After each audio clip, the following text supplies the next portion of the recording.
Good morning, St. John's. I hope you're doing well. Easter blessings to you. It's nice to be back in my car doing these videos for you. I'm actually driving today, so I am talking to you while I do that. I hope that's not too distracting to you, because I have something I'd love to share with you today.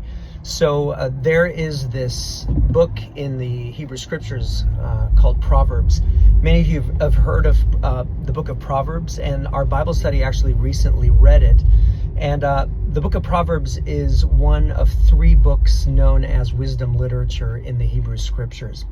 And what's interesting about Proverbs, if you read it, is it sounds like the author has figured out some equation that leads to prosperity. And pretty much the entire book is, if you live this way, if you do good, if you honor God and care for your friends and your neighbors and your family, then everything will go well with you. You will prosper. And it's basically kind of like this vending machine theology, where if you put in good works, you get blessings. And that's just the way it is. And then you get to the next book sequentially, which is in the wisdom literature, which is the book of Ecclesiastes. And the author of Ecclesiastes is really interesting. The way one of my professors years ago in seminary put it, says basically about the book of Proverbs, I tried it and it doesn't work. So Proverbs says, do this and this and I'll prosper. And Ecclesiastes said, I've tried it. It doesn't work. And the book of Ecclesiastes is much more cynical if you read it. And it basically, you get this word that the author keeps coming back to, saying everything is meaningless. Another word sometimes in your Bible translation is vanity. Everything is vanity. So basically, I've tried this and this and this, searching for meaning in life, and everything is meaningless. A better translation, actually, as we've found in our Bible study on Wednesdays, is that this word vanity or meaningless, really, it's the image of smoke or vapor.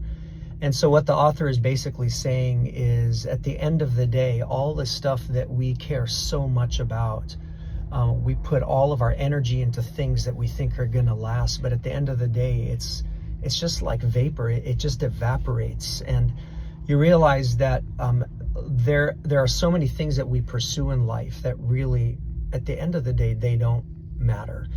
And so it is a much more cynical book, but I actually find Ecclesiastes to be much more grounded in reality. And there's something about it that I find actually very peaceful. Because sometimes we find that religion tells us, if you just do all the right things, everything goes just the way that it should be. But we know that life isn't that clean. We know that there are bad things that happen to good people, and we wonder about those. And so one example of that is I found myself recently asking this question that it might be kind of a no-no for you, to hear your priest say this, but when Pope Francis died, and Pope Francis arguably is one of those individuals in our world who has really done a lot of good. Yes, the Catholic Church has many problems, but in the grand scheme of things, I think you see in the Pope Francis, a figure who has tried to work within the constraints of the Catholic Church to really open people's eyes, very pastorally, like a shepherd. And I've had this question: why does someone like him, who's doing good in the world, die? When there are other leaders in the world who are doing a lot of bad, how they just continue to prosper and to live on. And I found myself asking this question and wondering, what would my parishioners think if they heard me say this? And I was like, well, why don't I just bring that to you? So that's one of the questions I've been asking, and I find that the book of Ecclesiastes actually helps me, because it says there is no equation. Stop searching for an equation.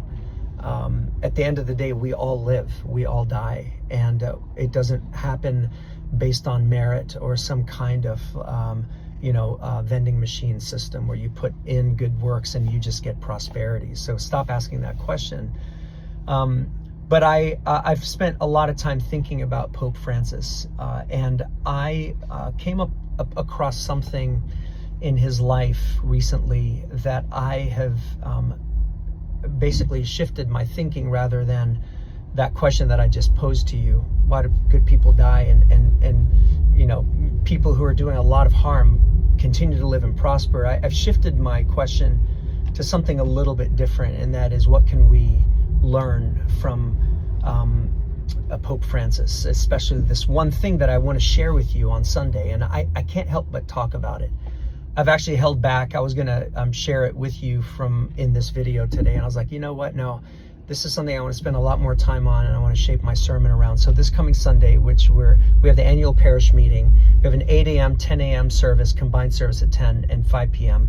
The 10 a.m. is followed by the annual parish meeting, and I'm going to be preaching a sermon on Sunday that I hope that you will come out for, because I think that it's important for us to see some of the best examples around us of how, when you think about leadership, when you think about power, especially right now, we think a lot about power and governance and all this kind of stuff in our world.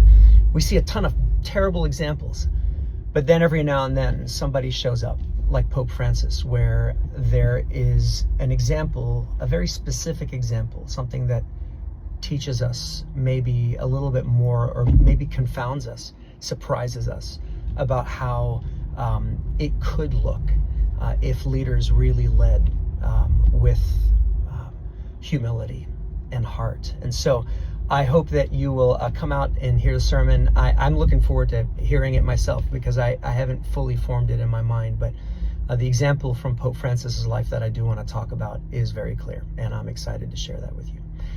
God bless you, St. John's. I will see you on Sunday.